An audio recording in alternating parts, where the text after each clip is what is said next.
આપણી એક જ ઈચ્છા છે જ્યાંથી અમે જઈમાં ત્યાંથી અત્યાર સુધી કે મારો કોઈ પણ દીકરો કે દીકરી ભજન અને ભક્તિથી વંચિત ન રહેવો જોઈએ.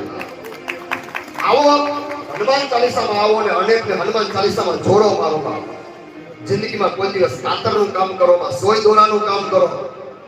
કાતરનું કામ નહીં, સોય દોરાનું કામ કરો મારો બાપ.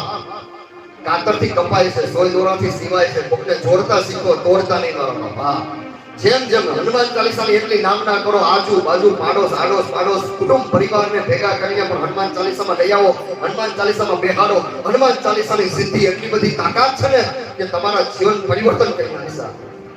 તમારા જીવનમાં રહેલું દુઃખને તમામ દુઃખને ટાળીને સુખમાં ફેરવી નાખશે. એની તાકાત પર હનુમાનજી ચાલીસા પાઠમાં એટલી શક્તિ છે. એને ગ્રહણ કરો. બે હાથી હોય, એક વાત સમજી લેજો મારો બાપ, ખૂબ ધ્યાન રાખવા જેવી આ વાત છે. બે હાથી હોય ને, બે હાથીને તો ઓળખો ને? હોય ભાઈ, બે હાથી હોય પણ બે એટલા બધા ખાસ મિત્રો હોય, ગાઢ મિત્ર. ગાઢ એટલે એટલા બધી ગાઢ મિત્રો ને કે બે હાથી, એક હાથી કદાચ જમ્યો ન હોય ને તો બીજો હાથી ઈ ન જમી લે ત્યાં સુધી જમે નહીં, બે હારે જમે. એટલા બધી ગાઢ મિત્રો, એમ એટલી બધી એની એકતા, એટલે બધો પ્રેમ એને. એમાં એક વાર એવું થયું કે એક હાથી ખૂબ જ માંદો પડ્યો, ખૂબ એટલે ખૂબ માંદો પડ્યો.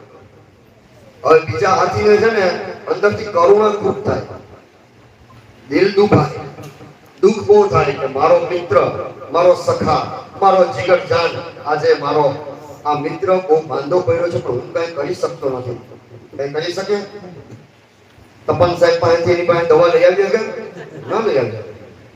હા, કોણ કરી શકે? એક મનુષ્ય એવો છે કે કોકની મદદ કરી શકે મારો બાપ. પશુ છે ને સમજે છે, અંતરથી દિલ દુભાતું હોય કે હું આની મદદ નથી કરી શકતો, પણ ભગવાને એક વ્યક્તિ એવું બનાવ્યું છે, એક જીવ એવો બનાવ્યો છે. કોણ? તો કે મનુષ્ય. મનુષ્યની મદદ કરી શકે. એટલે આપણે બધા મનુષ્ય છીએ ને, એ આપણે સાબિત કરવાનું છે કે આપણે એક એકની મદદ કરવાની છે, એક એકને બાવડું પકડી હનુમાન ચાલીસા પાઠમાં બેહાડવાના છે મારો બાપ. ઈ એક પ્રણ લ્યો, પ્રતિષ્ઠા કરો. એવું એક લક્ષ્ય રાખો કે આ શનિવાર મારે એક જણને લઈ જવાનો છે હનુમાન ચાલીસામાં, બસ.